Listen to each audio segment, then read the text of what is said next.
Awara Pantu Hindi film review by allrounder star Ballem Venumadhav. Cinema నిడివి 2 గంటల 20 నిమిషాలు. Action, crime, romantic cinema. UA 16+.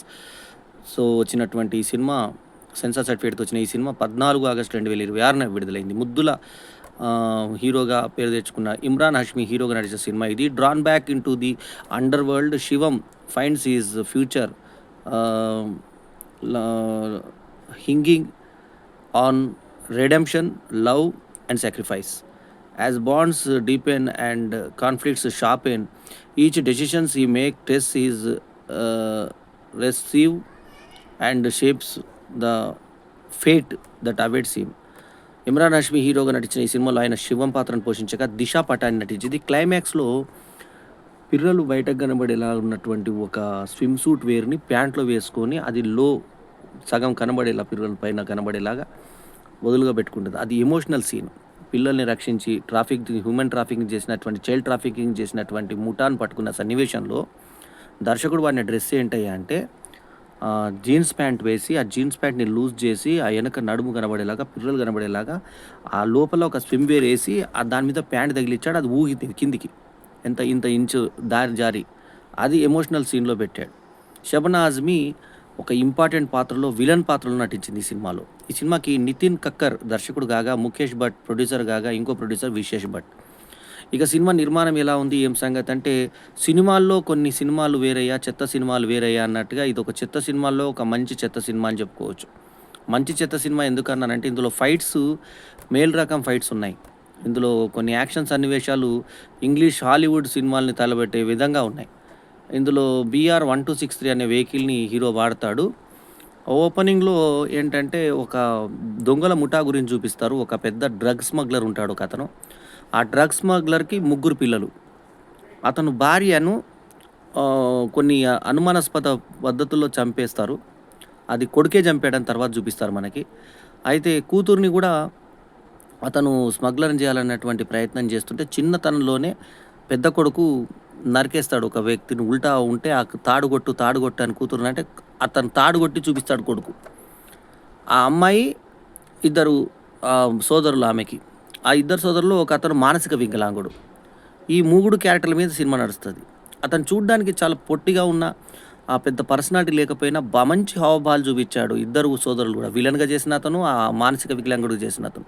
హీరోయిన్గా చేసినేమో దిశా పటాని, ఇందాక పిల్లలు చూపించినటువంటి అదే మనం చెప్పాను కదా ఇందాక, ఏదైతే డ్రెస్ లోపల ప్యాంట్ లోపల వేసుకుందో ఆ అమ్మాయి లోఫర్ సినిమా హీరోయిన్, తెలుగులో మనకి వరిత సినిమాలో హీరోయిన్. జొరావర్ అనేటువంటి క్యారెక్టర్తో ఆ యొక్క విలన్ క్యారెక్టర్ ఉంది. ఆ పెద్దోడు అతను డ్రగ్స్ చేస్తున్న మనము హ్యూమన్ ట్రాఫికింగ్ ఎందుకు చేయాలి అని మరీ వృద్ధుడు, అతను తాతలాగా ఉన్నటువంటి తండ్రి అని చూపించారు. అది చెప్తే అతన్ని చంపేసి మెట్ల మీదకి వెళ్ళి దొరలేలాగా చేసి అతను పొరపాటున పడిపోయాడని చెప్తాడు. నఫీసా అనే అతని సిస్టర్ ఉంటుంది. శివం అనే అతను వీళ్ళని ఒక వేరే వాళ్ళు దాడి చేస్తుంటే ఆ దాడిలో తప్పించుకునేటానికి ఒక ట్యాక్సీని బెదిరించి ఎక్కుతారు. ఆ ట్యాక్సీ డ్రైవరు ఇమ్రాన్ హష్మీ. అతను అంతకుముందే ఒక మాఫియాలో ఉండి వచ్చాడు అన్నది తర్వాత మనకు తెలుస్తుంది. అతను యాక్చువల్లీ ఈ పిల్లల్ని రక్షించడానికే బయటికి వెళ్ళి వీళ్ళతో సన్నిహితం పెంచుకున్నది మనకు తర్వాత తెలిసే విషయం. అలీ అనే చిన్న పిల్ల కోసం అతను వెతుకుతుంటాడు. ఎవరు? శివం. సో సమర్థ్ ఇంటర్పోల్ అనే అతను దొరికినప్పుడు, ఇతను పోలీసులకు సహకరించే వ్యక్తి కాబట్టి జేడీ అని ఉంటాడు. జైదీప్ పేరు జేడీ. సికందర్ అనేటువంటి వ్యక్తిని చంపేటువంటి ప్రయత్నం చేస్తారు వాళ్ళు. సో యువర్ ఫ్యామిలీ అని చెప్పేసి ఈ అమ్మాయికి ఎంత ఎక్స్ప్లెయిన్ చేసినా కూడా దిశా పటాని ఆపోజిట్లో ఉన్నటువంటి నఫీజా దగ్గరికి, ఆమె షబనా ఆజ్మీ క్యారెక్టర్కి దగ్గరికి వెళ్ళిపోయి తనకు అన్నని ఏం చేయొద్దు అని చెప్పేసి మాట తీసుకొని ఆ ప్రయత్నంగా చేస్తుంటుంది. ఆ అన్నేమిడో తమ్ముడు ఏమిటో వాళ్ళది ఏందో పరిస్థితి అర్థం కాదు. ఆ పిల్లల ట్రాఫిక్ మాత్రం అర్థమవుతుంది మనకి. చివరికి ఆ పిల్లల్ని బయట పడే విధంగా ఈ హీరో ఇమ్రాన్ హష్మీ వాళ్ళని రక్షించి మంచి జారికి చేర్చడము, ఆ విలని కథల్లో కథ కంచికి మనం ఇంటికి అనే టైప్లో విలని హతమార్చడం, ఏదైతే పెద్ద పెద్ద వెయిట్స్ లేపి దాంట్లో క్రేన్లతో లేపుతారో ఆ వెయిట్ తోటి అతన్ని చంపేయడం, అది క్లైమాక్స్. సో దీనికి మధ్యలో జరిగేటువంటి ఈ 3 ఎవరైతే ఆ లాస్ట్ మానసిక వికలాంగుడు ఉండో అతనే కాల్చి ఇతన్ని గాయపరచడము ఒక ట్విస్ట్ లాస్ట్లో. సో దిశా పటాని హీరోయిన్గా నటించినటువంటి సినిమాలో ఇమ్రాన్ హష్మీ రేగా, శ్రియా సరను ఇతని ప్రేయసి పాత్రలో గెస్ట్ అపీరెన్స్, జస్ట్ పాటలో మాత్రమే కనబడుతుంది. సో అతను ఊహించుకున్నట్టుగా, ఎవరు? ఇమ్రాన్ హష్మీ. సో ఆమె ప్లేస్లోకి ఈమె వచ్చింది. ఇతని లైఫ్ ఇంకా బావుంటది అనే టైప్‌లో ఇచ్చేస్తే అనుకుంటే మనము, ఈ పిల్లల్ని వదిలినందుకు షబనాజ్‌మి అతన్ని కోరేదేందంటే, "నువ్వు మళ్ళీ బానిసవు గావాలి మాకు" అంటుంది. 'ఆవారా పన్' మొదటి భాగము ఎలా ఉన్నా గూడా దానికి సంబంధం లేకుండా 'ఆవారా పన్ 2' తీయడం జరిగింది. ఆ పేరు మాత్రమే వాడుకున్నారు దీనికి. సో, చివరికి తను బానిసగా ఎళ్ళిపోయి, ఆ పిల్లల బానిసత్వాన్ని ఇది జేశాడని ఒక త్యాగమూర్తిగా హీరోని చూపిస్తూ ముగించారు. ఇక పాటలు ఓ 2, 3 పాటల్లో సెడ్యూసింగ్ దృశ్యాలున్నాయి. ఇక స్తనాలైతే మొత్తం ఆల్మోస్ట్ 'దిశా పటాని' మొత్తం ఇప్పుకొని తిరుగుతుందేమో అన్న టైప్‌లో మనకు ఒక 60% బయటే పెట్టేసి నడుస్తా ఉంటది. వీడు జంప్ చేస్తూ జంప్ చేస్తూ బూబ్స్ అలా చూపిస్తారు వక్షాలని మనకి. తనలను ఇట్లా ఊగుతూ నడుస్తా ఉంటది సినిమా అంతా. సో, ఎక్కడ చూసినా గూడా మనకు ఆమె వక్ష స్థాయి ఎంత, ఏం సంగతి అని అర్థమయ్యేలాగా మనకు ఆ సినిమాలో కనబడతది. ఇక అట్లాగే ఈ పంకల్ జాపుతూ డాన్స్ చేసేటువంటి డాన్స్‌లేమో ఈ క్లబ్ డాన్స్ టైప్‌లో 2, 3 పాటలు పెట్టారు. సో, మొత్తానికి 3, 4 పాటల పైనే ఉన్నాయి పాటలు. పాటలు ఆకట్టుకునే విధంగా వినంగానే ఒక మంచి 6 పాటలున్నాయి. ఆ పాటలు గూడా అన్నీ ఇప్పుడు ఆ ప్రొడ్యూసర్ విక్రమ్ భట్ వీళ్ళు కాబట్టి, ఆశీష్ భట్ కాబట్టి వాళ్ళ యొక్క స్థాయికి తగ్గట్టే పాటలు చాలా మెచ్యూర్డ్ సాంగ్స్ అంటే మంచి మ్యూజిక్ పడింది ఈ సాంగ్స్‌కి. బీజీఎమ్స్ బాగున్నాయి. రికార్డింగ్ బావుంది. తర్వాత ఎఫెక్ట్ సౌండ్స్ కూడా చాలా మంచి రకంగా ఉన్నాయి మనకి. మహేష్ భట్, విశేష్ భట్లు కావడంతో నిర్మాతలు దానికి తగ్గట్టుగా సౌండ్ అవుట్‌పుట్ వాళ్ళు ఎక్కువ మంచి పాటలను పెట్టుకుంటారు. వాళ్ళ సినిమాలో ఎప్పుడు మీరు గమనించినా 'దిల్ హై కే మాన్తా నహీ' ఇది మహేష్ భట్, ఆహ్, ముఖేష్ భట్ వీళ్ళ యొక్క ప్రొడక్షన్స్ ఆ పాటల్ని గుర్తు తెచ్చాయి మనకి. మహేష్ భట్ సినిమాలోని పాట ఈ ముఖేష్ భట్ గుర్తు తెచ్చాడు మనకి.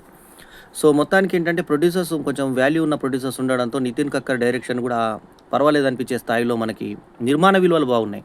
ఇక చెత్త సినిమా ఎందుకన్నానంటే ఇది కథ కొత్తది గాదు. ఉమెన్ ట్రాఫికింగ్ చేస్తున్నటువంటి ఒక ముఠాని హీరో ఎదుర్కుంటాడు. అతనికి వీళ్ళు ఎటువంటి కృతజ్ఞత ఉండదు వాళ్ళకి. డబ్బు ఇమ్మని నాకు టాక్సీ డబ్బులిస్తే నేనెళ్ళిపోతా. నాకు నష్టమైన దానికి కూడా డబ్బులిస్తే ఎళ్ళిపోతా. అద్దాలు పగిలాయి గదా మీ వల్ల అంటే, నీకింకా బుద్ధొచ్చిందా, అదొచ్చిందా, ఇదొచ్చిందా అనడము. ఆ గన్నులు మాటకి మాట్లాడితే ఆ షోలే గన్నులాగా 3 పిస్టల్స్ 2 ఎదురెదురు పిస్టల్ పెట్టుకోవడం. అది 'దిశా పటానికి' హీరోకి పెట్టారు. లాస్ట్‌కి వాళ్ళ చెల్లెని చంపమనడము.